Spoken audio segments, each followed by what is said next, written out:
Hola amigos y amigas de la Biblioteca Nacional, les damos la bienvenida a quienes hoy nos acompañan en esta emisión de Ratones de Biblioteca, que como saben es un espacio para difundir las investigaciones que se realizan en los acervos de la Biblioteca y Hemeroteca Nacionales de México. Como siempre, agradecemos a quienes hoy nos siguen en esta emisión, les invitamos a escribir sus saludos, opiniones y preguntas en los comentarios y además de acompañarnos hasta el final.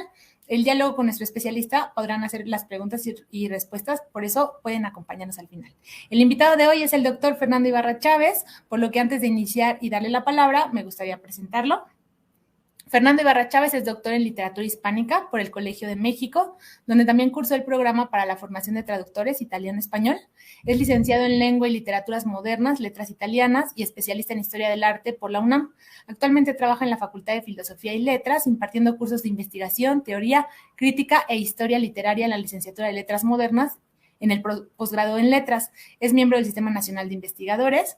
Sus áreas de investigación son las artes, las letras y la crítica mexicana de los siglos XIX y XX, además de la literatura italiana de los siglos XIV y XVII.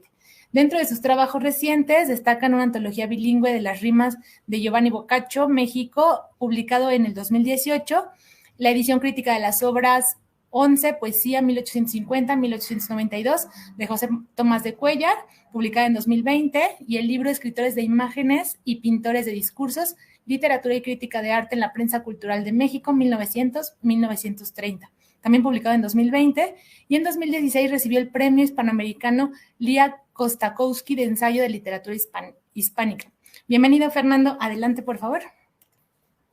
¿Qué tal, Giselle? Muy buenas tardes. Pues bueno, yo estoy muy contento de estar con ustedes aquí en esta serie de conferencias titulada Ratones de Biblioteca, que me encanta el título porque recuerdo que en la secundaria, bueno, cuando yo iba en la secundaria, en aquel lejano siglo XX, se utilizaba la expresión con un tono medio burlón, de que uno, si leía mucho, iba a terminar siendo un ratón de biblioteca, y pues sí, terminamos. ¿Y qué? Estamos muy contentos de haber terminado con esa etiqueta, aunque yo más bien me considero ratón de hemeroteca más que de biblioteca. Y de hecho, pues lo que voy a presentar ahora es una, pues,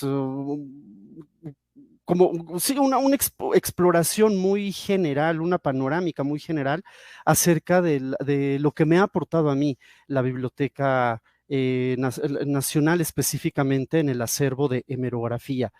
Como ya mencionaba Giselle, me interesa mucho el arte mexicano, la crítica de arte, también la crítica literaria, me interesa el siglo XIX y las primeras décadas del siglo XX, pero bueno, para acotar más el tema, me voy a concentrar el día de hoy en dos revistas en particular, que son El Universal Ilustrado y Revista de Revistas. Y esas dos publicaciones las vamos a estar hojeando en esta hora que tomará mi participación como ratón de biblioteca / hemeroteca.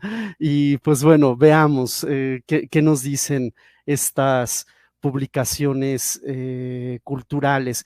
Pues bueno, es importante mencionar que había en México desde pues, la segunda mitad del siglo XIX sobre todo, una gran proliferación de revistas culturales, y muchas de ellas eran revistas que tenían subtítulos que decían más o menos revista de ciencias y letras, revista de arte, ciencias y letras, porque pues era todo el conocimiento que estaba concentrado en este tipo de publicaciones culturales. Pero ya en el siglo XX, con la aparición tanto en Estados Unidos como en Europa del magazine, que eran pues, revistas que trataban de temas diversos y no únicamente de ciencias y letras, sino también de vida cotidiana, de sucesos históricos, de chismes, de farándula, etcétera, pues México adoptó esa forma de hacer revistas, y tenemos pues muchas, ¿no? A principios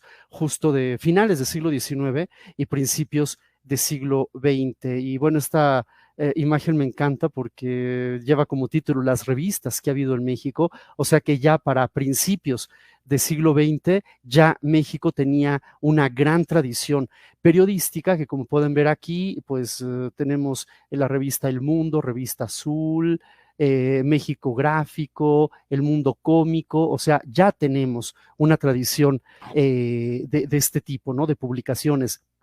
Solo que para el siglo XX las cosas van a cambiar un poco, bueno, mucho.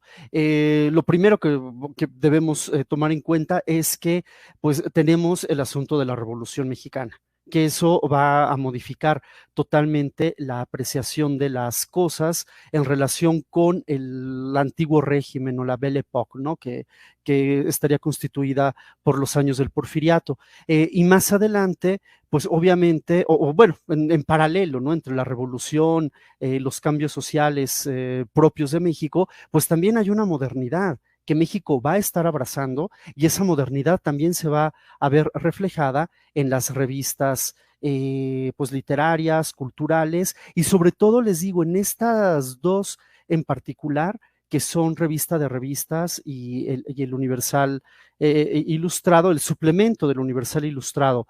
Y pues bueno, lo interesante de estas publicaciones es que nacieron justamente entre la primera y la segunda década del siglo XX y se mantuvieron durante muchos años vigentes y en particular a mí me ha interesado pues, el periodo, ¿no? Que abarca más o menos entre 1920 y 1930. Hay muchísimo que investigar durante ese periodo y pues bueno, llegué yo a esta pues a este universo de las revistas culturales en México a partir de la investigación del doctorado, que como tenía que ver con crítica de arte en México, pues por allí estaba la noticia de que había tal artículo en tal revista, etcétera, o que se había publicado alguna noticia acerca de un pintor, de una exposición en alguna de estas revistas,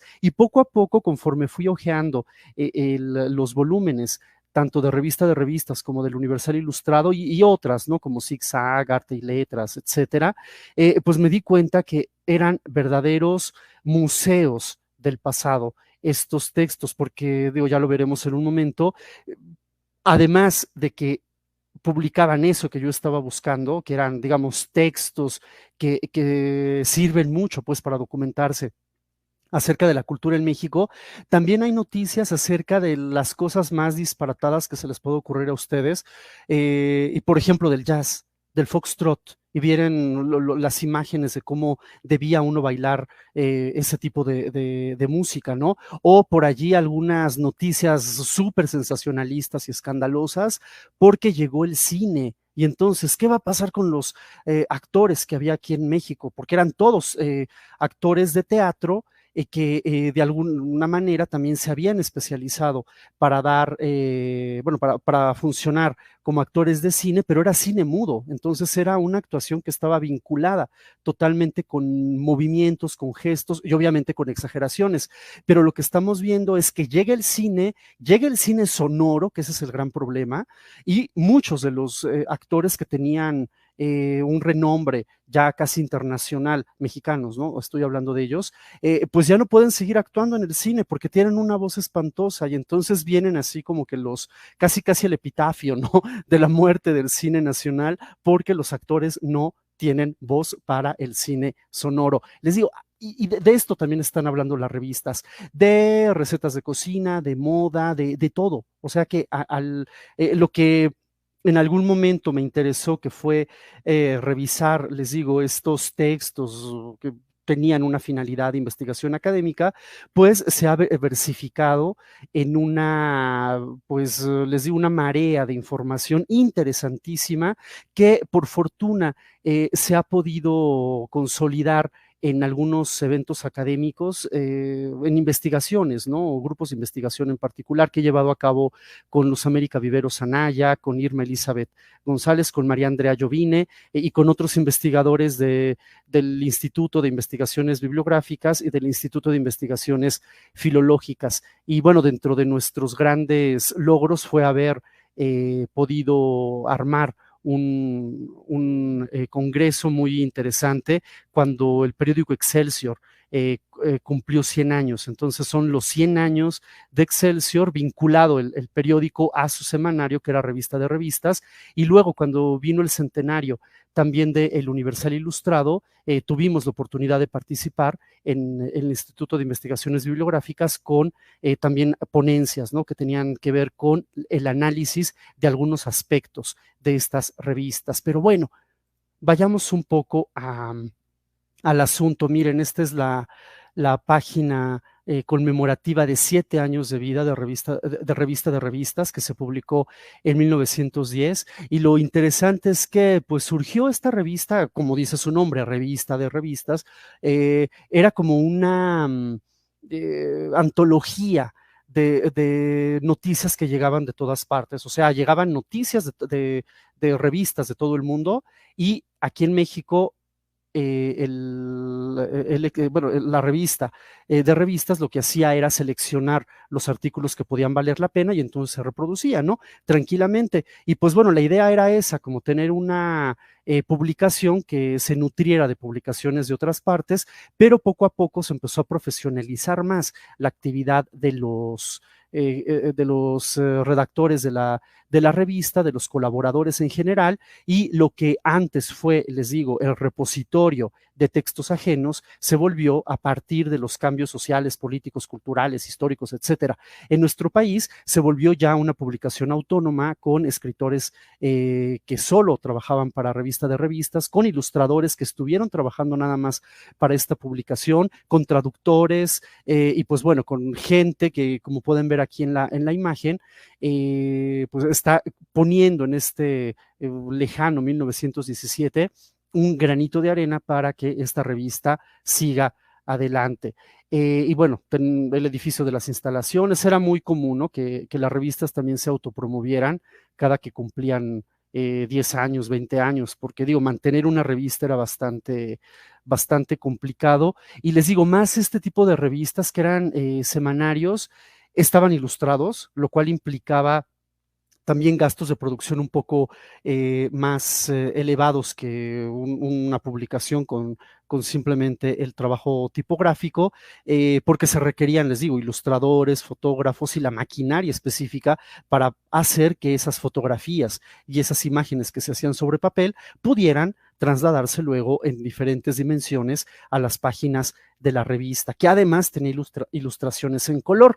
Y bueno, así es como vamos a ver las portadas de la revista de revistas, pues a principios de la década de los 10, bueno, por allí del 16, 17 y demás, una madre patria mexicana que nos recuerda mucho las ilustraciones de la revista Moderna de México, todavía, les digo, muy ligada al porfiriato.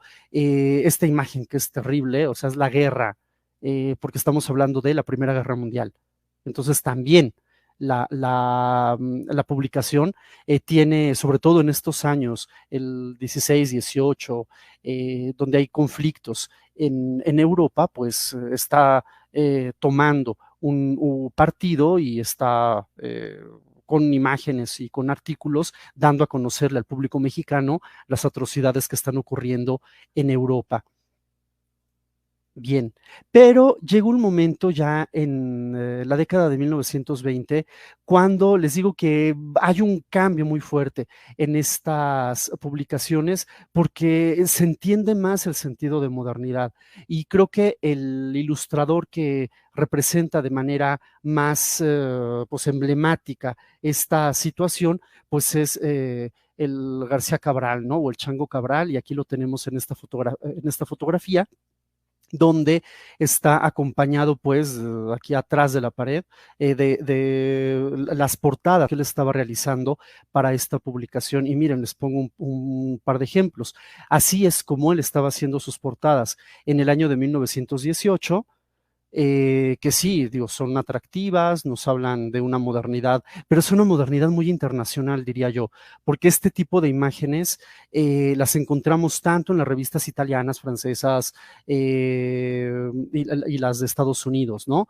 Pero da un pequeño salto este hombre cuando empieza a integrar ya pues elementos más de la vida cotidiana en México y les imprime a estas portadas también un ligero toque de humorismo, de crítica, etcétera. Y pues bueno, lo que tenemos es esto, portadas que nos hablan mucho de las contradicciones que había en México, ¿no? Porque por un lado tenemos esta población semirural, pero por otro lado, como pueden observar, es ya la mujer moderna de cabellos cortos que se dedica pues a las diversiones de la burguesía del momento, que ya no es la burguesía porfiriana, sino que ya es otro tipo de burguesía, y estas realidades pues también se están viendo en las portadas de revistas. Y bueno, llegamos al culmen, ¿no? De esta modernidad, sobre todo la modernidad urbana, la modernidad de Ciudad de México, con la explosión de la vida nocturna, que también fue noticia, hablar de cabarets, hablar de bailarinas, hablar de alcohol, hablar pues esta gran noticia que nadie se esperaba, que hubiera alumbrado público en la noche. Obviamente la gente antes no podía salir de noche porque estaba a oscuras, pero una vez que se empiezan a alumbrar algunas partes de la ciudad, olvídense, o sea, surgieron ya lugares de diversión que nosotros podríamos considerar pues centros nocturnos, ¿no? Y esta modernidad la apreciaremos en de varias maneras. En la revista, esta me gusta mucho, ¿no? Porque tenemos los primeros teléfonos que estuvieron llegando a México, la compañía telefónica telegráfica mexicana, pero esta imagen en particular me llama la atención porque les digo que tienen todavía, antes de los años 20, pues, una estética que se liga mucho con Ruelas, ¿no? Con el decadentismo mexicano que todavía estaba muy de moda por ahí del año de 1910, pero ya para los años 20, como les voy a enseñar ahora, ya tenemos otro tipo de representación. Incluso pueden ustedes observar el cambio, ¿no? De modelo femenino y ya es una mujer muy mexicana. O sea, mientras la anterior todavía tiene que ver con este orientalismo internacional exótico, pues no, ahora con los cambios que hubo con la revolución, pues obviamente hubo una reivindicación de lo tradicional, de lo popular aquí en México, y pues esta imagen me parece también que es muy emblemática de esa manera de pensar, porque tenemos por un lado la tecnología de punta, que sería el cable, ¿no? Del teléfono, que va a unir a la industria con el campo y con la ciudad. Y por otro lado, tenemos esta imagen idealizada de una telefonista que en realidad, como pueden darse cuenta, es una china poblana, porque esas eran nuestras mujeres mexicanas. Y bueno, son imágenes que están circulando en estas revistas y que poco a poco, como veremos en un momento, formarán parte de pues, un imaginario colectivo muy interesante. Y bueno, les decía que mi interés era la crítica de arte, textos sobre artistas bueno, y arte, ¿no? En general. Pero empiezo a encontrarme con esto, con que las revistas hablan de la realidad cotidiana. Y entonces, pues leyendo dos o tres de estos textos, llama mucho la atención. Cómo se consideraba la ciudad, cómo se veía la ciudad, qué era la ciudad en aquel entonces, que recuerden que era una cosa chiquitita, o sea, todavía no existía la Condesa, esa se empieza a fraccionar por allí del año 25, si no me equivoco, tampoco existen Lomas de Chapultepec, se empiezan a fraccionar, hay muchos anuncios donde le dicen a las personas, por favor, ya deje de vivir en una vecindad, váyase a vivir a esta nueva unidad, digamos, de casas, ¿no? Que está afuera de la ciudad, pero que ofrece todas las comodidades. Y cuando digo afuera de la ciudad, pues estamos hablando de San Rafael, por ejemplo, digamos, de estas colonias que se empiezan a formar en estos años alrededor de lo que le llamamos el centro histórico, porque la ciudad, les digo, era eso Ajá, digo, no nos llama tanto la atención cuando tomamos en cuenta cómo era la ciudad. No llama la atención que Frida haya tenido, bueno, Frida Kahlo haya tenido el accidente en el tranvía que la llevaba del pueblo de Coyoacán a la Ciudad de México, porque realmente, o sea, de Coyoacán al centro histórico no había prácticamente nada. De San Ángel a Coyoacán no había prácticamente nada, y mucho menos de Coyoacán a Tlalpan, ¿no? Que era ya así como que de los pueblos alejados de la Ciudad de México. Pero bueno, todo esto lo encontramos y estas imágenes me parecen bien bonitas porque tenemos la catedral ya con el alumbrado público que les decía, y lo que ven ustedes aquí abajo es el que luego se transformará en el Monumento a la Revolución. Todavía no lo es, evidentemente, porque todavía no se consuma la lucha armada, pero ya se ve ahí el cascarón de lo que quedó, ¿no? Proyectado como palacio legislativo. Y esta era la ciudad que, como ven en el título, dice el encanto de la ciudad de los jardines. No era la selva de asfalto de ahora, sino era una ciudad llena de jardines, porque no todo estaba urbanizado. Y pues bueno, estas imágenes son de la ciudad, un paseo de la Reforma donde podemos ver, si no me equivoco, es el Colón, y pues lo vemos allí aislado, porque todavía había muchas zonas de Reforma que no estaban ocupadas por viviendas, ¿no? Por edificios, y los demás son pues jardines que, les digo, si no había nada entre Reforma y la villa, pues lo que uno encontraba en esa zona eran pequeños asentamientos, casi como aldeas, ¿no? Pequeñas colonias que se vinculaban a partir de vialidades muy rupestres, y todo lo demás era este paisaje que nos hace pensar, ¿no? En el título aquel de la novela que dice que es la región más transparente, porque sí, seguramente eso era la Ciudad de México en aquel entonces, y la vida cotidiana pues era esto. La gente se divertía de varias maneras, y este artículo me gusta mucho, que habla de los domingos metropolitanos, porque ¿qué hacen las familias? Pues salen de la ciudad, y bueno, toman el transporte que se pueda para llegar a los márgenes de la urbanidad, que son pues el Canal de Santa Ana y Xochimilco, ¿no? Sobre todo. O bien hay gente que se queda en la ciudad a pues embellecerse, a hacerse la barba, como pueden ver por acá.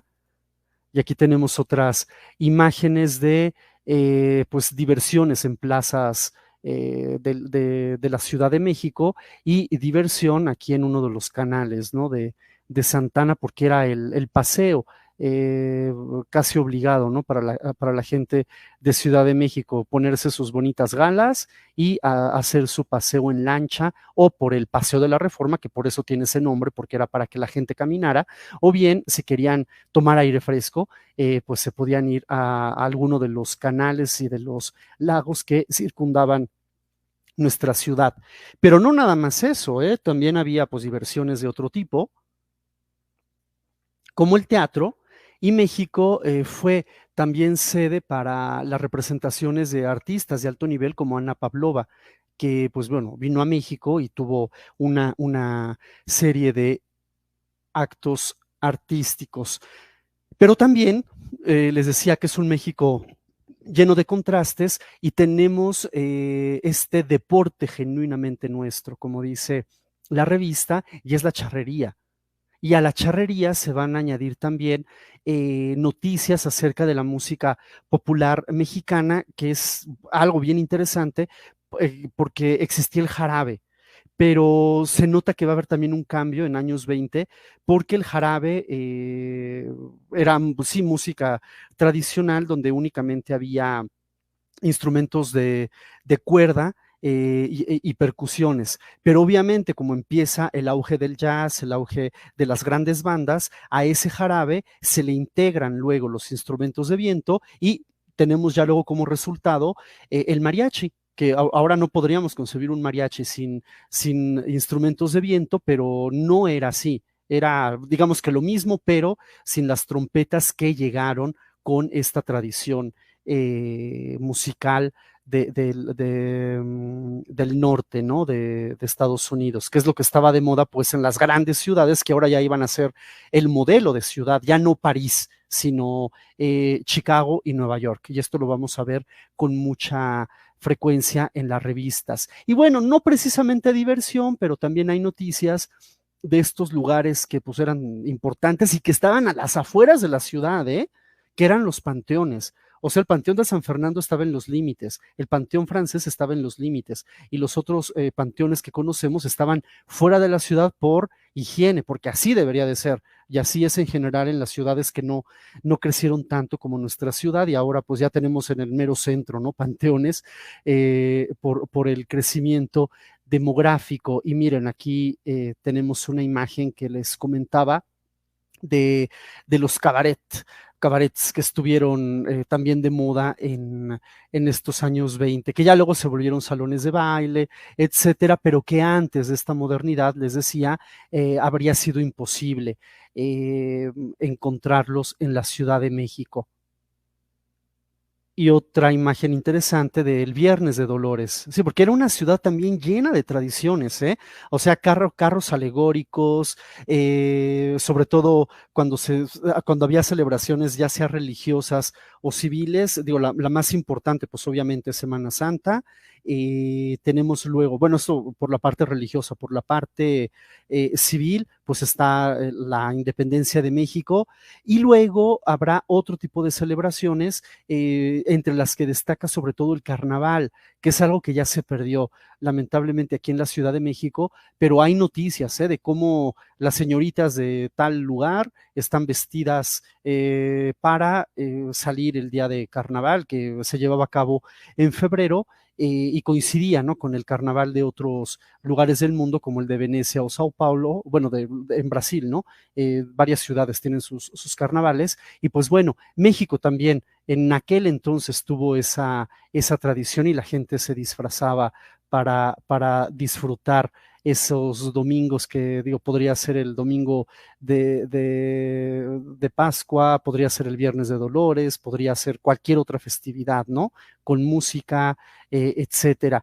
Y era una ciudad también que estaba conectada por trenes, o sea, el tren era importantísimo y era prácticamente, pues digo, fue en tiempos de don Porfirio la gran aportación de la modernidad y ahora lo seguimos viendo, ¿no? En años 20, solo que ya para años 20, además del tren, lo que vamos a encontrar es el automóvil. Y entonces van a estar compitiendo como símbolo de la modernidad los automóviles con este medio de transporte.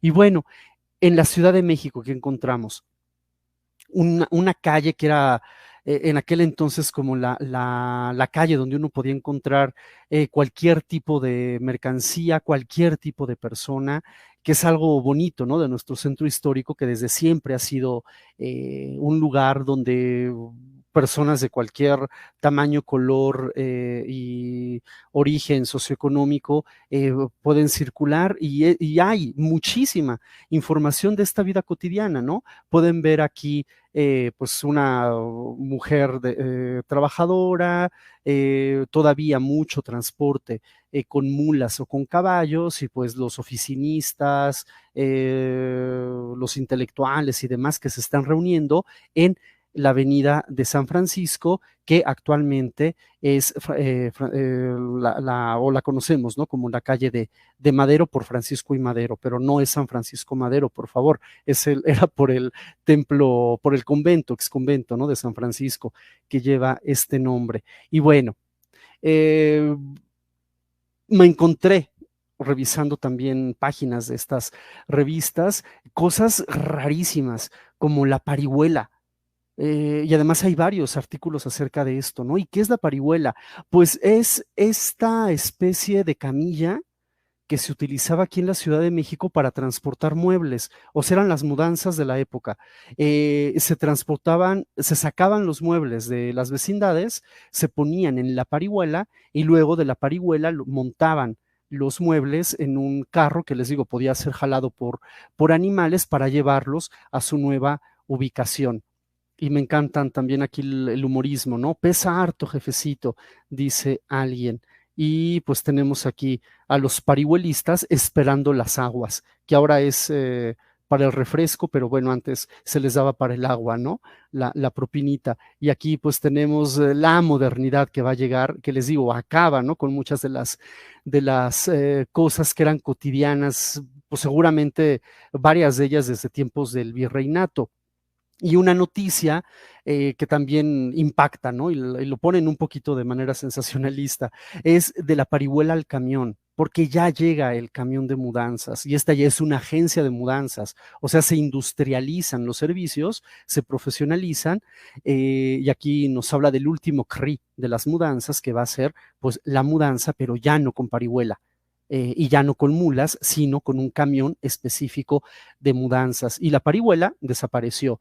Y bueno, cada que damos conferencias, pláticas o lo que sea por medios electrónicos, esperamos que no pase el señor de los camotes o que no pase el del fierro viejo porque nos arruina, digamos, la paz y la tranquilidad con la que estamos hablando. Pero bueno, resulta que esos sonidos son los sonidos de ahora y seguramente en algún momento van a terminar y con mucha nostalgia nosotros le diremos a nuestros nietos que algún día pasaba un camioncito haciendo ruidos, así como ahora estamos viendo cómo la parihuela desapareció. Pero hay cosas que no desaparecieron del todo, ¿eh? Por ejemplo, el Paseo de la Reforma, que seguía siendo, bueno, sigue siendo ahora un lugar emblemático de la Ciudad de México. Y bueno, acá podemos ver qué es lo que uno encontraba en el Paseo de la Reforma.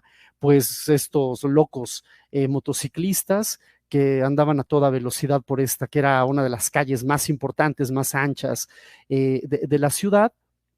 Por otro lado, las amas de casa que salían a pasear a los niños y a las mascotas en los jardines de Paseo de la Reforma, y por otra parte, pues la gente común y corriente, sobre todo la de bajos recursos, que pues tenía algún vínculo con lo que ocurría en los alrededores de Paseo de la Reforma, o porque vendían cosas o porque prestaban servicios a los edificios, ¿no? A los habitantes, pues, de este lugar que durante mucho tiempo fue, pues, uno de los más prestigiosos de la ciudad.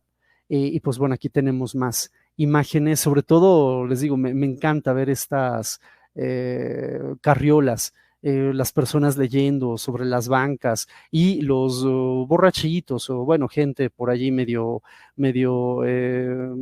vagabundos, ¿no? Que también están conviviendo con estas personas que viven allí cerca.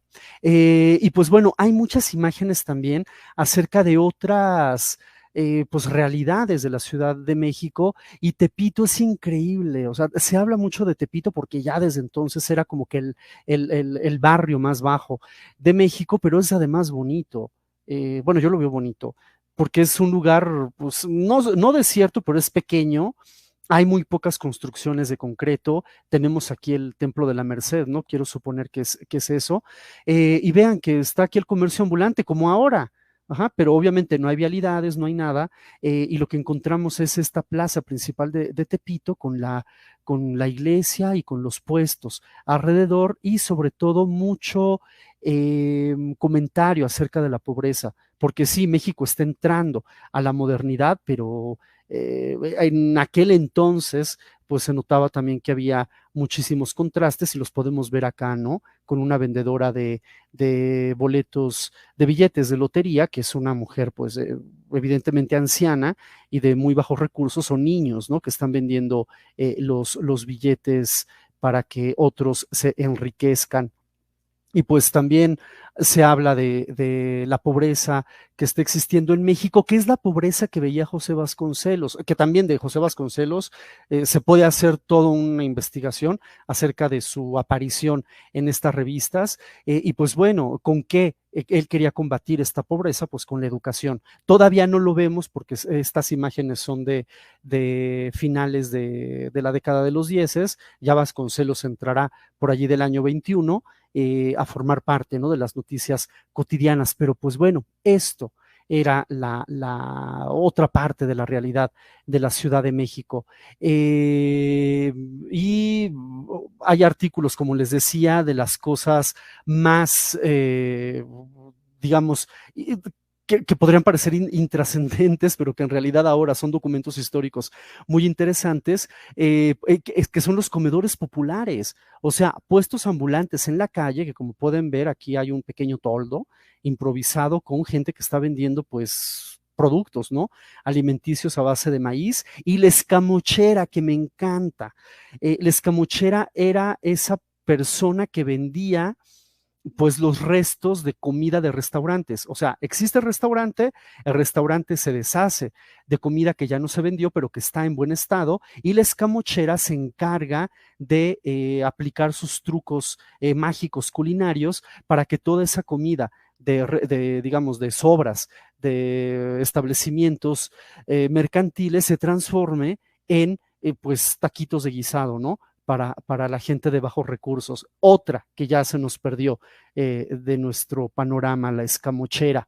Y pues bueno, se habla también de los agachados no por cuestiones digamos, dignidad humana, sino más bien porque era la gente que tenía que comer en cuclillas o sentados en piedritas, en banquitos de madera, etcétera, y pues esos eran los agachados, que aquí los pueden ver con el jarrito de barro, seguramente tomando pulque y disfrutando las delicias, ¿no? De la escamochera, y a veces con unas pues ocurrencias mexicanas, que esto pues es muy tradicional nuestro, ¿no? Tenemos por aquí el Salón Bach, que era pues en realidad una especie de cantina. Como pueden ver, hay gente de clase media, ¿no? Señores de traje que están entrando aquí, aunque bueno, el traje era muy común, pero bueno, no son elegantísimos, pero clase media, ¿no? Y en contraste tenemos este que se llama el Samboncito, que es pues obviamente también un puesto callejero donde pues la gente llegaba para comer, ¿no? Eh, y bueno, hay noticias también de pues, las nuevas maneras de convivir en la ciudad. Aquí, por ejemplo, tenemos el ideal de las señoritas empleadas, y entonces estas mujeres que ya se están integrando a la vida laboral, sobre todo en oficinas, hablan de cómo esperarían ellas que fuera su vida en un futuro. Y pues bueno, los deseos son muy predecibles, ¿no? En general lo que quieren es encontrar un buen hombre que tenga la posibilidad de darles una buena casa, que tengan hijos y una vida feliz llena de nietos. Y mientras tanto, pues a trabajar, ¿no? Para subsistir. Y también con estas aspiraciones que aparecen, les digo, en muchos momentos en las revistas, porque además hay gente que se está especializando en los artículos acerca de moda, como aquí una tal Madame X, que está escribiendo acerca de las novedades, ¿no? Para la vestimenta femenina. Entonces, de esto vamos a encontrar casi en todos los números una sección de moda que va a desembocar luego en cosas bien curiosas, como esto que ven aquí, que es la zapatilla de Cenicienta, que fue un concurso. Se lanzó el concurso y se lanzó como lo pueden ver aquí en la página, el piececito, y entonces todas las mujeres a las que les cupiera la planta del pie en esta imagen del piececito eran dignas candidatas para participar por la zapatilla de la Cenicienta. Y bueno, allí se dan las bases, los premios y demás. O sea, era parte, les digo, de estas diversiones de la Ciudad de México. Y además lo que llama la atención es que, pues obvio, dentro de los regalos, pues las nuevas empresas y la misma, ¿no? Revista de revistas o el Universal Ilustrado ofrecían productos, ofrecían libros, ofrecían suscripciones, ofrecían pues, lo que sea, ¿no? Como parte de los premios. Y esto es uno de tantos concursos. También hay uno que llama mucho la atención, que es el de la India Bonita, que por acá adelante va a aparecer una imagen, pero bueno, les decía que la gente se está preocupando también ya por cómo convivir en sociedad y cómo verse bien. Entonces vienen también en estas revistas muchos textos publicitarios donde encontramos cosas que ahora nos parecen extrañísimas, ¿no? Como este que dice, su cara es hermosa, pero su nariz, y entonces, como pueden ver, este objeto que se ve bastante cómodo y discreto servía para que la gente pudiera respingarse la nariz, y aquí dice dónde conseguirlo, etcétera. Y bueno, publicidad de este tipo se encuentra, como ustedes no tienen idea, obviamente porque las revistas necesitaban pues vivir también de algo, ¿no? Y una manera de adquirir recursos, pues era vendiendo publicidad en sus páginas. Y como eran revistas de difusión masiva, o sea, llegaban a toda la República Mexicana e incluso salían del país, pues era muy redituable, ¿no? Para la gente publicitarse allí. Y otra cosa que me llamó la atención es esto, es la imagen de Jorge Walsh, que es considerado el hombre más bello del mundo. Digo, yo lo veo muy saludable, a tanto así como bello quizá no, pero pues bueno, ahí está el artículo y si dicen que es el hombre más bello es porque este era el ideal de belleza a nivel pues internacional y además un desnudo masculino en estos años, uno pensaría que no, pero vean, era posible. Uh-huh. Bien, pero también hay otros hombres que quizá no son tan bellos, como el empleado viejo, el empleado joven, que se parece mucho, ¿no? También a la realidad de ahora. De ahora ya se emplean otros términos para hablar de los empleados de oficina, pero creo que el contexto es algo muy similar. El sombrero lo debe, el traje, pues en abonos, el bastoncito es prestado y este es el empleado moderno de hace 100 años, ¿eh? No estamos hablando del de ahora, aunque las coincidencias sean irrefutables. Y aquí tenemos otras imágenes de esos empleados que dice aquí cuando me aumentarán el sueldo, ¿no? Y el pobre hombre clavado al escritorio, que este es el empleado estatua. ¿Por qué? Porque nunca se mueve de donde está. Y por otro lado tenemos este otro pobre empleado que nos dice, está cargando un lastre compuesto por deudas, enfermedades, falta de alimentos, trabajo constante, varios hijos, esposa y suegra y sin un centavo. Entonces, como les digo, hay un México que se nos fue, pero hay un México que llegó para quedarse, como esto de los empleados, ¿no? Y bueno, acerca de la vida cotidiana en México, sobre todo en la Ciudad de México, encontramos artículos como ustedes no tienen idea. Y obviamente también hay mucho acerca de esta, pues les decía, nueva valoración de lo mexicano, que puede ir desde las artes populares hasta pues los tipos particulares que corresponden con pues con la tradición, ¿no? Mexicana. Hay una pugna en este momento entre cuál debería ser el traje típico mexicano, o sea, llegamos a eso, ¿no? Y es en estos años. Y se hace incluso un concurso para ver quién vota por el traje típico, estaba entre el traje de la tehuana y el traje de la china poblana. Y al final gana el de la china poblana. Pero vean, todo esto, la Cenicienta, el concurso de la India Bonita, el concurso del empleado del año y esas cosas se están llevando a cabo a partir de la prensa. O sea que, como les decía, uno llega con una intención académica bien precisa, pero se encuentra con todo este universo. Y crítica también acerca de, pues, novedades, acerca de ilustradores. Por ejemplo, esta imagen de aquí nos la presentan como una de las ilustraciones más bien logradas de un pequeño jovencito que está dando sus primeros pasos en el arte, que es David Alfaro Siqueiros. Así empezó este muchacho, con imágenes, digamos, publicitarias, ¿no? Para la revista. Y como les decía, tenemos ya esta nueva concepción de modernidad que también va a tocar el lado femenino con la flapper. Y de la flapper, que eran estas mujeres pues ya muy contemporáneas, muy o sea, mujeres que manejan, mujeres que estudian y sobre todo que se cortan el cabello.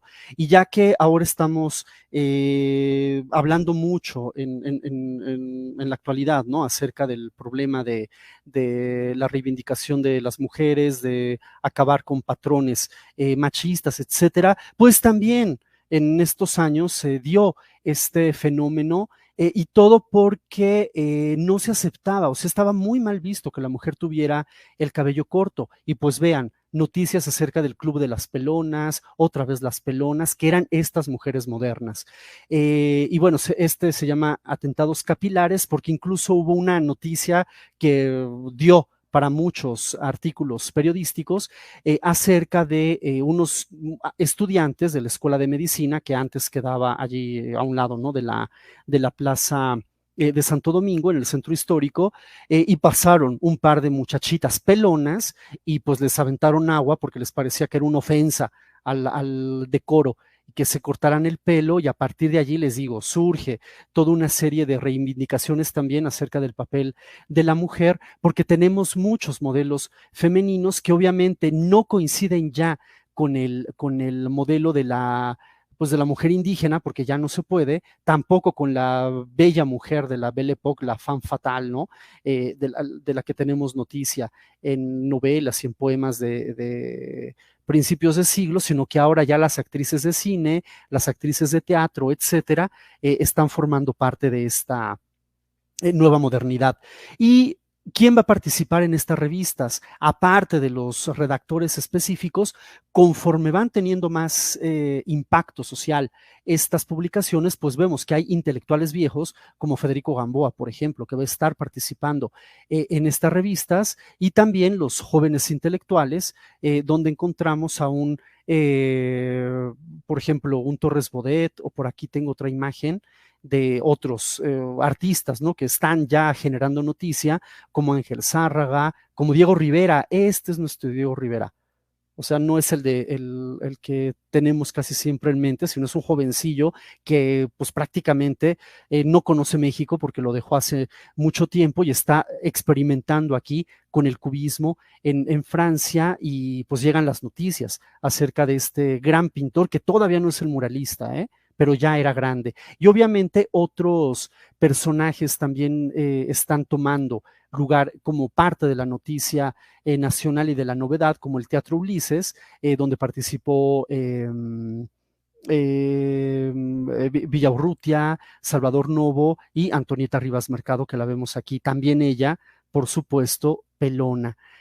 Noticias sobre otros personajes, digamos, que estaban muy vigentes en aquella época, como José Juan Tablada, como Rodríguez Lozano, y les digo, aparecen estas imágenes en todo momento de los artistas de la época, o sea, artistas, escritores y demás, pero no podemos dejar de lado también esta situación de la revolución, que realmente la trataron muy poco en estas revistas, porque no era algo tan agradable.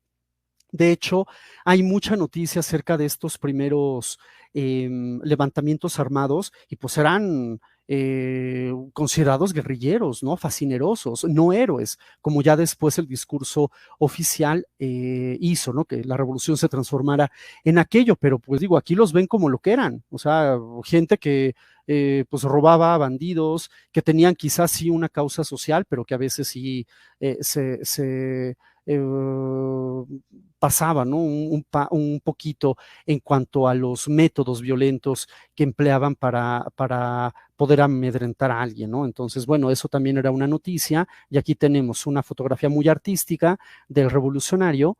Y también hay noticias, les digo, de estos personajes apenas nuevos, ¿no? Que todavía no son héroes nacionales.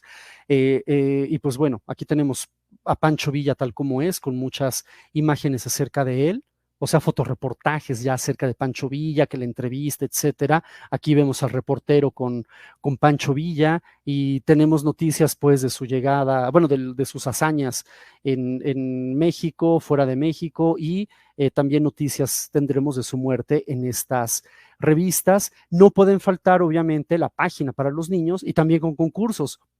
Lo que ven ustedes aquí es la página para niños, donde hay un cuento, y en la parte de abajo el concurso de iluminación. O sea, los niños tenían que recortar esta viñeta, ponerle color, luego mandarla por correo, y ya vienen, como les digo, las bases también de la premiación, ¿no? Y en cuanto, se me fue allí el de los niños, pero bueno, lo que venía después de Pancho Villa era también la imagen de la soldadera, que obviamente no tiene nada que ver con la flapper que vimos, con la pelona que vimos, pero pues también está formando parte de la nueva, ¿no? Digamos, visión de la gente que está formando parte pues de los habitantes, pues, o sea, en este conglomerado del ciudadano mexicano, pues vamos a encontrar soldaderas, ¿no? Porque forman una parte absolutamente esencial. Y les decía que se empieza a profesionalizar tanto este asunto, que ya el periodista, el reporter, va a empezar a tener mucho peso, y varios de ellos pues ya ahora los consideramos pues figuras intelectuales de alto nivel. Y hay también mujeres, que esto es muy interesante. Tenemos aquí a Cube Bonifant, que bueno, empezó con una pequeña columna y, a ver, me acerco un poco porque la letra me queda un poquito chiquita, y aquí tenemos a la señora Herrera o Gazón, que es la que se dedicaba en gran medida a los artículos de moda en alguna de estas revistas. ¿Ok? Y pues bueno, me encantaría hablar de más cosas por el momento, pero pues ya creo que el tiempo se nos está agotando, y pues agradezco mucho que hayan seguido esta rapidísima conversación acerca de las revistas. Y les digo, en algún momento yo lo que quería era encontrar material para investigaciones académicas vinculadas con literatura y con arte, pero resulta que, les digo, uno ojea la revista y se encuentra con todas estas maravillas que le pedí a Giselle que por favor pusiera la descripción del video algunos de los enlaces de artículos y de libros que hemos publicado y que han derivado directamente de únicamente la revisión exhaustiva que he realizado de estos materiales. Así que Giselle, si quieres, con esto podemos concluir y te paso la palabra. Muchas gracias y muchas gracias por este delicioso recorrido que, bueno, entre la nostalgia y para mí hay muchas cosas nuevas, ¿no? Esto que comentabas de personajes que están ahí retratados y que en el momento a lo mejor era la vida cotidiana, se vuelven como ahora históricos, ¿no? Esa parte se me hace súper interesante. Muchas gracias por este recorrido. Tenemos algunos comentarios, vamos a leer unos saludos y ahorita pasamos a la parte de preguntas. Bueno, Guillermo Gómez, nuestro jefe de difusión, buenas tardes a todos. Ricardo Galicia dice buenas tardes a todos, saludos cordiales. Andraste de Britania, un saludo a Fernando desde Chile. Pilar Carrillo Farga, buenas tardes. El doctor Alejandro González, buenas tardes a todos. Muy interesante tema, 2 revistas importantísimas. Alejandro Villar, buenas tardes, ratones. Comenta Alejandro González cuando estabas hablando de estos pueblitos, ¿no? Dice, saludos desde el centro de Tlalpan, por fortuna sigue siendo un pueblito amable. Pues ya pocos, doctor? Eduardo Yael, que está muy activo, dice aquí llegando a tiempo, ha comentado algunas cosas, voy a abrir un samborcito, por ejemplo, hablaba de las flappers, muy guapa esta señorita y esa tipografía. Ahorita ponemos algunos de sus comentarios porque pone un montón. Jorge Luis Jiménez Pérez, buenas tardes a todos, biblioteca y hemeroteca, maestro Fernando, Giselle, ratones, saludos, es ya un asiduo ratón de biblioteca, orgullosamente, como comentabas tú al principio, ¿no? Era a veces algo ofensivo que nos dijeran ratón de biblioteca y aquí terminamos muy orgullosos de ser ratones. Desde Tabasco nos saluda. Bueno, Eduardo, hay una pregunta de Diana Suárez, dice, gracias Fernando por la charla, muy interesante. Bueno, ella pregunta, ¿consideras que estas revistas solo retrataban una forma de sociabilidad o deliberadamente estaban contrayendo un imaginario social por medio de la visualidad? ¿Qué nos puedes comentar? Pues las dos cosas, como ya vieron, hay imágenes de todo, pero las mismas revistas están promoviendo también lo que podríamos considerar el México revolucionario. O sea, ahora les hablé así muy en general y muy superficialmente de todo lo que de las cosas que se hablan en las revistas, pero también hay reflexiones incluso filosóficas. O sea, tenemos artículos de Vasconcelos, de Antonio Caso, de Samuel Ramos, que están obviamente hablando de cuál tendría que ser el sendero de la nueva nación, porque acuérdense que llegó la revolución y fue casi como acabar con todo el antiguo régimen, pero no había una propuesta. Entonces, durante todos estos años 20, sobre todo con Vasconcelos, es cuando ya hay por fin una propuesta educativa y que el muralismo y que ya saben, ¿no? La reivindicación de artes populares, pero pues no todo México era eso. México fue siempre, bueno, sigue siendo un país lleno de contrastes, pero es también por parte de las revistas que se está amalgamando un imaginario colectivo que consideran que puede ser el ideal, ¿no? El ideal de la empleada, el ideal del empleado, el ideal de la mujer bonita, hasta el ideal de la población indígena. O sea, hasta eso lo está manejando la revista. Así que sí tiene un impacto mucho, o con miras, ¿no? Más trascendentales que simplemente documentar la vida cotidiana. De acuerdo. Y buscan también esto, de acuerdo con la pregunta y tu comentario, como un enfoque como nacionalista en un sentido de buscar ese ideal que no existe, ¿no? Un poco va en ese sentido. Ok. ¿Y nos podrías contar un poquito a qué público va dirigido estas revistas? Porque también importa eso, ¿no? La influencia a quién se están dirigiendo. Bueno, se consideran revistas de alto impacto, de alta, pues, bueno, eran miles de ejemplares, ¿no? Los que se publicaban. Yo no tengo el dato preciso ahora, pero pues obviamente conforme fue pasando el tiempo, de los 3,000 ejemplares, pues se pasaron tranquilamente a los 10,000, ¿no? O más, porque realmente tenían muchos lectores y ya vieron las portadas, eran súper atractivas y también el contenido era muy atractivo y hay quien las critica porque eran las revistas de peluquería, ¿no? Porque pues allí estaban, obviamente, pero resulta que el público se nota que es más, bueno, en primer lugar la gente que sabe leer. Ahora no lo pensaríamos así porque el índice de analfabetismo es bajísimo en México, pero en aquel entonces, pues, que un 10% de la población quizás sabía leer, y esa gente que sabía leer, ya el hecho de saber leer le permitía a una persona poder trabajar incluso en una oficina.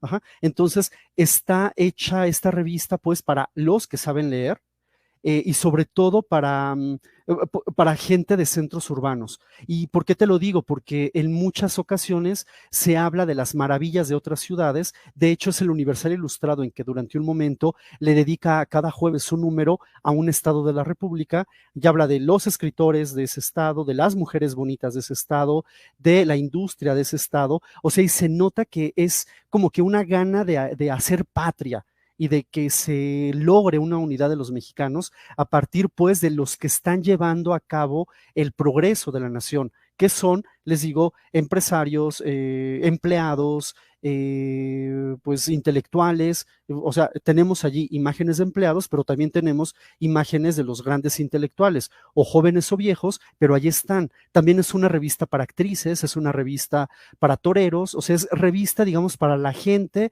que la que está dándole movimiento al engranaje de la nación.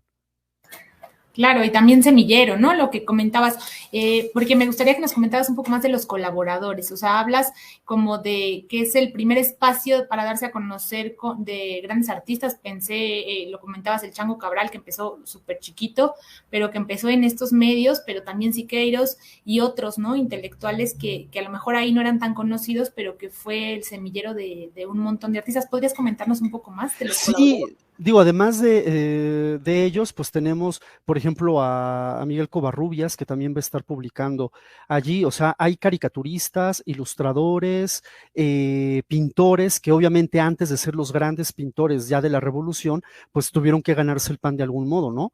Como te digo, el caso de Siqueiros, pero también tenemos muchos intelectuales, jóvenes. O sea, muchas de las primeras poesías de Torres Bodet se publicaron en estas revistas. Entonces también la revista estaba muy interesada en la literatura. Me acuerdo del Joven, por ejemplo, de Salvador Novo, se publicó por entregas en esta revista. Y también otros poetas de la época estuvieron poniendo, colaborando, pues algunos no trascendieron. Tenemos cantidades inmensas de poesía en estas revistas de autores que pues desaparecieron, ¿no? ¿Y por qué razón? No lo sabemos, o dejaron de escribir, no sabemos qué haya ocurrido, pero gracias a que existen estas revistas podemos tener testimonio de que había realmente una producción muy amplia de poesía que pues con el paso del tiempo empezó a diluirse, ¿no? No formaron ya luego parte del canon estos Claro. escritores. Claro, claro. Voy a leer otros comentarios porque tienes muchas felicitaciones y comentarios. El doctor Alejandro dice una charla encantadora y muy amena. Felicito y agradezco al doctor Fernando. Pilar Carrillo Farga, muchas gracias. Fernando, interesantísimo como siempre. Andraste de Britania, muy interesante la charla. Gracias por este espacio. Dice Alejandra Villar, excelente, habrá otra conversación de esto. Bueno, ya veremos si el doctor se anima a otra sesión de ratones en el futuro. Elvia Ibarra, bueno, nos saluda. El doctor Alejandro, bueno, me saluda a mí. Gracias, doctor. Felicidades. También comenta, dice, don Jesús Valenzuela tenía una quinta en Tlalpan donde se reunían los miembros de la revista Moderna, ¿no? Siempre esta parte, ¿no? De la reunión física, porque era el medio. Elvia Ibarra, muchas gracias. Recordé a mi abuelita sus pláticas y sobre ahora que todo está documentado, gracias por el recuerdo.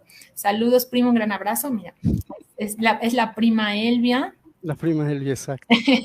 Un poco esta parte de lo que ella comenta, ¿no? Del recuerdo de que está documentado y lo que tú un poco has dejado ver en la charla de que hay un montón de cosas de esas revistas que no está estudiado, ¿no? Que pareciera que todo está dicho, pero que no está estudiado. Eso, si quieres comentar algo. No, sí, yo, bueno, podría hablar de mi experiencia, ¿no?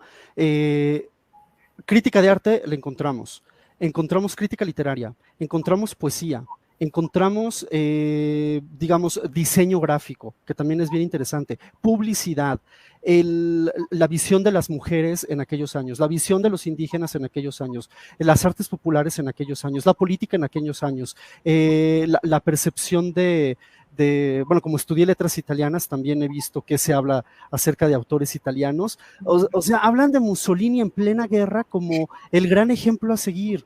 Uy. Por ejemplo, porque no están llegando las noticias, digamos, feas todavía de Segunda Guerra Mundial, pero hablan del principio de una cosa bien bonita que se llama nazismo y que va a ser seguramente el gran modelo que tendrían que seguir los pueblos latinoamericanos para poder tener una unión. Digo, porque eso es lo que estaban viendo. O sea, en estos primeros años 20, apenas están, todavía no llega la Segunda Guerra Mundial, pero estas influencias políticas también estuvieron llegando a México. Y la eugenesia, por ejemplo, que ahora está muy satanizada, porque fue la que dio origen al nazismo, bueno, uno de los pilares del nazismo, pues también aquí en México se llevó a cabo y tenemos a Manuel Gamio que publica cosas acerca de eugenesia en México, ¿no? Claro, entonces, digo, así, nada más a tiro de piedra con esta pregunta, ya salieron todos esos temas, pero podemos ver cómo eran tratados los niños, podemos ver las enfermedades, podemos ver de todo, porque es lo maravilloso que tienen estas revistas, que tienen la posibilidad de incluir en sus páginas tanto material gráfico como material verbal, que van a estar atendiendo a una realidad específica y a un aspecto de la sociedad. O sea que si alguien está aburrido y quiere dedicarse toda su vida a un aspecto, basta con que revise un año de alguna de estas revistas y tiene para hacer un doctorado, o varios. Sí, eso pensaba cuando te escuchaba, decía, los tesistas están tomando nota, ¿no? Ahí está, aventaste un montón de temas de investigación que salen de estas revistas, como dices, ¿no? O sea, pareciera, y eso es lo bonito de ser ratón de hemeroteca, que tú te alineabas a esa parte, porque es eso, ¿no? Es la vida cotidiana, pareciera que aparece, y decía, bueno, no, porque lo que no es... lo que es cotidiano a veces no es noticioso, pero cuando ves hacia el pasado te das cuenta de que sí retrata la vida cotidiana de una época, ¿no? Y que son esas pequeñas fotografías descritas en textos, pero también en imágenes. Eso es muy interesante. Voy a seguirte leyendo comentarios porque hay algunos. Eduardo Yael dice, en esas revistas aún era posible el milagro mexicano. Qué bellos ejemplares e interpretación tipográficas. El futuro comienza al trazar bien el escenario. Dice... Camacho Lara Fermín, gracias y felicidades. Ricardo Galicia, excelente conferencia. Felicitaciones al conferencista y a los organizadores. Bueno, el doctor Alejandro, él es un ratón de biblioteca también muy asiduo y lo agradecemos. Dice, le compartí el link de esta charla a 2 amigos que seguramente estarán interesados. Ernesto García Cabral Sanz, el hijo del Chango, Pedro Diego de Alvarado y Rivera, nieto de don Diego, que con ellos hicimos una exposición hace tiempo en la biblioteca sobre el Chango Cabral con estas imágenes que mostrabas muy, muy bonitas, ¿no? Muy artísticas. Sara Galvez dice, ¿cuál era el México que se construía a partir de esas imágenes? Esas imágenes conformaban un discurso visual que daba entrada a la modernidad y que se va a reforzar hacia los años 40. Muy interesante presentación para comprender nuestro pasado y presente. ¿Nos puedes comentar algo? No, sí, estaban muy interesados, ya les digo, a partir de años 20, en que se notara que México era una nación moderna. Entonces, lamentablemente, vuelvo a Vasconcelos, ¿no? Él quería llegar también a esta modernidad con la alfabetización, pero tenían que alfabetizarlos en español. ¿Y qué pasa con las lenguas indígenas? Entonces, o sea, hay varios intentos por lograr esta modernidad, pero obviamente al implantarse la modernidad hay muchas cosas que tuvieron que desaparecer, lamentablemente, y es aquí en las revistas donde vemos cuál es el México que se está perfilando y cuál es el México del que ya se quieren deshacer, que les digo, es el México del subdesarrollo, el México de la pobreza, y bueno, del abandono, ¿no? Y de la pobreza, pero también el México de los valores del viejo porfiriato, ¿no? Ahora, como les decía, ya no es París la meca de los artistas, sino más bien Nueva York y Chicago. Y entonces tenemos la música de allá, aprender inglés, viajar a Estados Unidos, tener el carro, y nos empieza a llegar una influencia ya distinta. Y eso obviamente le da mayor modernidad digamos, a México, y los poquitos ejemplos de modernidad que tenemos en arquitectura, digo, hasta del cine Teresa, ese mítico cine Teresa, que está sobre eje central, lo que nosotros vemos o llegamos a ver todavía hace tiempo, ¿no? Como fachada, esa no era la fachada original, era otra de tipo Art Nouveau que tuvieron que quitar para hacer la otra fachada ya más moderna, para ampliar la calle de San Juan de Letrán, y eso está también en la revista, o sea, porque son pastillitas, ¿no? De modernidad que van a estarse esparciendo por todo el mundo, porque eso jala. Digo, hasta el señor Azcárraga, no el papá, sino el abuelito, lo tenemos allí como el primer empresario de telecomunicaciones. O sea, y todo eso, les digo, aparece en la revista. Otro tema, de tesis. Sí. Muchas gracias. Vamos a leer otros comentarios. Bueno, el doctor Alejandro dice, no hay nada más aburrido que un periódico de ayer, claro, pero no hay nada más interesante que un periódico de hace un siglo, ¿no? Ya lo anunciaba así el doctor Fernando de lo que se nos fue, ¿no? Hace 100 años, un poco en ese sentido. Nos preguntan, dice, las revistas que nos compartes, Fernando, ¿tuvieron circulación solo en México por los temas internacionales que se tocan? ¿Y qué longevidad tuvieron? Saludos desde la Universidad de Concepción. ¿Nos puedes comentar algo de esto? Sí, sí, conozco. Sí, ya sé de quién se trata. Sí, saludos, Katy. Pues bueno, tuvieron circulación muy amplia. De hecho, recuerdo yo en mi casa, había ejemplares de revistas. Y el que tengo en mente, porque lo vi, lo tuve en mis manos y lo ojé, y lo tiré, obviamente, porque pues era una revista que no servía, es donde le dieron un Oscar a Meryl Streep. Y en la portada está revista de revistas y la entrega de Óscares, ¿no? Y con Meryl Streep sonriendo. O sea, no me acuerdo en qué año terminó la publicación de revista de revistas, pero sí tuvo que haber sido por allí de finales de años 80, ¿no? O principios de años 90. Y bueno, el Universal Ilustrado ese sí terminó mucho antes, como suplemento, porque ya luego tomó otros senderos, pero sí, o sea, estamos hablando de revistas que duraron décadas, que eso fue, pues, digo, una cosa bastante inusual en México, y sí se veían en otros lados. Hay una revista que se llama Social en Cuba, que le estuve hojeando, y resulta que en esa revista aparecen los artículos o de revistas o de la Universidad Ilustrado. Súper interesante. Así como revista de revistas tomó de otras revistas para publicar aquí en México, pues revistas latinoamericanas tomaban textos nuestros para nutrir sus propias publicaciones. O sea, sí llegaban a otras partes, directa o indirectamente, y allí están los testimonios. Claro, la influencia, ¿no? Hay otras preguntas que por tanto comentario no había visto, pero Oscar Tavia dice, ¿qué revista de la actualidad que tenga, alguna que tengas en mente, un lugar sobresaliente de la cual se hablará en 100 años? ¿Cómo qué se te ocurre el contraste del presente? Ay, no sabría, sería muy difícil. Es que de todas, digo, hasta el libro vaquero, claro, lo que ya no se publica, pero en 100 años se va a estudiar, estoy seguro, por la conformación de la belleza femenina, de patrones de comportamiento social, la tipografía, los textos de Yolanda Vargas Dulce. Aquí les cuento rápidamente una anécdota. Hace algunos años se hizo una exposición de Yolanda Vargas Dulce. ¿En qué museo fue? En el Museo del Juguete. Bueno, se hizo esta exposición y fui con mi madre. O sea, no necesité de leer ninguna cédula, ni necesité de ninguna guía. O sea, mi madre pudo haber sido la curadora.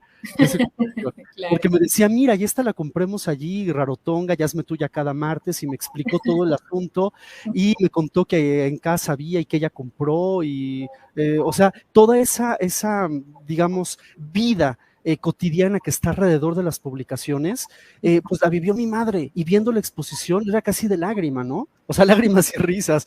Por su parte, la lágrima de la nostalgia, de que ella tuvo esos ejemplares en la mano, y que ella sí esperaba cada martes a que saliera Rarotonga, y que si no encontraba el ejemplar le preguntaba a las vecinas si lo habían comprado para ella leerlo. O sea, eso sí pasaba, ¿no?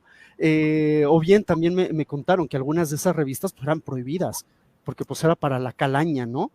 Uno tenía que leer libros, no leer el Memín Pingüín, qué barbaridad era esa. Y pues bueno, solo para comentarles que cualquier publicación, como es un reflejo de la sociedad, pues se está volviendo un producto cultural.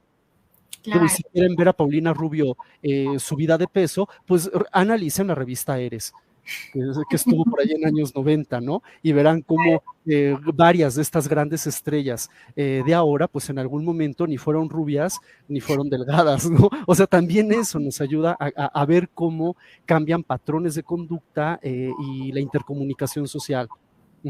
Claro, y además este ideal, o sea, porque están respondiendo como artistas a ese ideal de la época, ¿no? Un ideal de belleza que, como comentabas, Paulina Rubio, ¿no? Cumplía en ese momento, pero hoy pues el canon es otro, y entonces pensaba alguna vez una investigadora del Instituto de Investigaciones Bibliográficas que estudia sermones, me decía, es que los sermones eran como la serie del momento, ¿no? Entonces, si no habías escuchado el sermón del momento, pues del domingo pasado, pues no tenías tema de conversación, y es un poco lo que pasó en todo el siglo XX con estas revistas o con los cómics o con las historietas, que se volvía como eso, tenías que estar enterado, ¿no? Y hoy pasa con ciertas publicaciones o con ciertas redes o con series de televisión, que si no tienes el contexto, pues a veces no entiendes un chiste o no. Entonces, como dices, es difícil saber hoy lo que va a trascender en 100 años, ¿no? Pero es un reflejo cualquier cosa de esa vida cotidiana.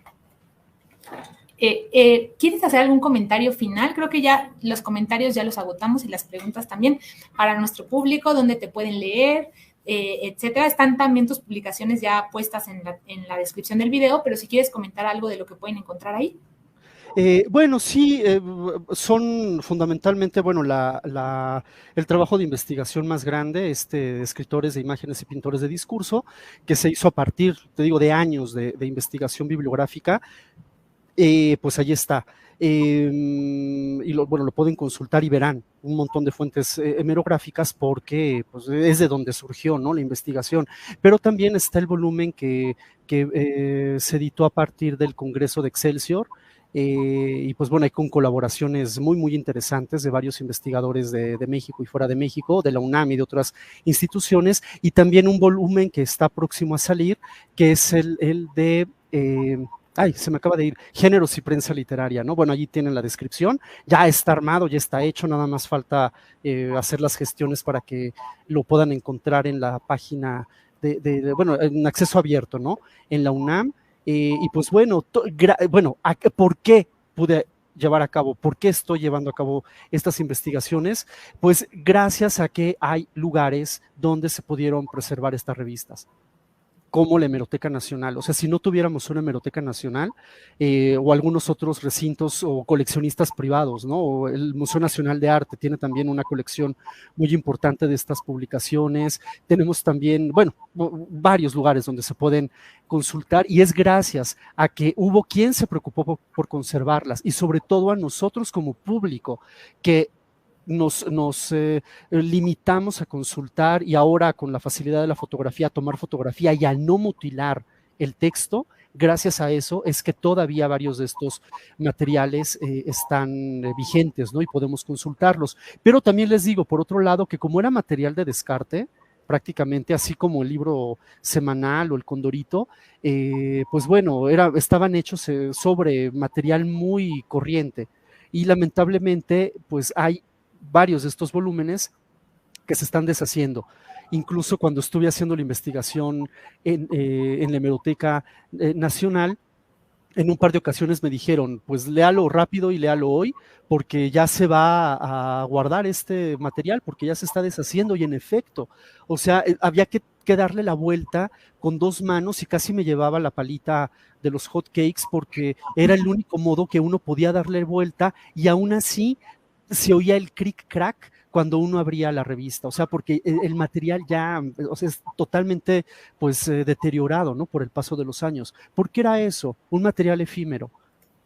Y pues hay que seguir aportando, abogando por la digitalización para que se pueda seguir teniendo acceso a este tipo de materiales, que como ya vieron es riquísimo lo que encontramos allí y es parte de nuestra historia. Digo, está la historia oficial y los libros de historia, pero también está esta otra historia que no podemos soslayar, no solo porque está hecha sobre material corriente en revistas de amplia circulación, no, también eso habla de la nación mexicana. Totalmente, muchas gracias y también por esta referencia a la hemeroteca y ese trabajo titánico que se hace en las áreas de procesos, ¿no? Porque no solamente es que el ejemplar llega por depósito legal cada día y entonces lo ponen en funcionamiento, sino que hay que hacer un proceso de catalogación y de preservación y de revisión de materiales para poder preservar algo que nació para morir al siguiente día, ¿no? Entonces, ese reto siempre para estas instituciones tan grandes es muy complicado. Entonces, sí, muchas gracias por mencionar esa parte que, así que también está para eso, para ese público, para que ustedes vayan, lo consulten, porque sí es material que está desapareciendo, ¿no? Por más que el trabajo de preservación sea maravilloso, sí es una cosa muy complicada, ¿no? De preservar. Así que muchas gracias. Pues, Fernando, muchas gracias por este riquísimo recorrido, por esta charla tan amena. De verdad fue súper interesante. Ojalá que podamos volverte a tener por acá porque temas ya tienes muchos por los que podrías hablar aquí de estos acervos que eres además has sido consultor. Muchas gracias por eso. También muchas gracias a los que nos acompañaron en esta transmisión por hacer sus comentarios y por las preguntas que hicieron al público. Les invitamos como siempre a consultar nuestro sitio web para las actividades próximas que tenemos, www.bnm.unam.mx, a seguirnos en nuestras redes sociales, Twitter, Instagram, YouTube y Facebook. Y los esperamos la próxima semana en Ratones de Biblioteca. La charla de la próxima semana se llama Literatura Infantil Mexicana de la primera mitad del siglo XX. Será impartida por Donovan Herrera y tendrá lugar el jueves 9 de junio de 2022 a las 18 horas. Pues, Fernando, muchas gracias por esta participación y muchas gracias a quienes nos acompañaron. Hasta la próxima. Hasta luego.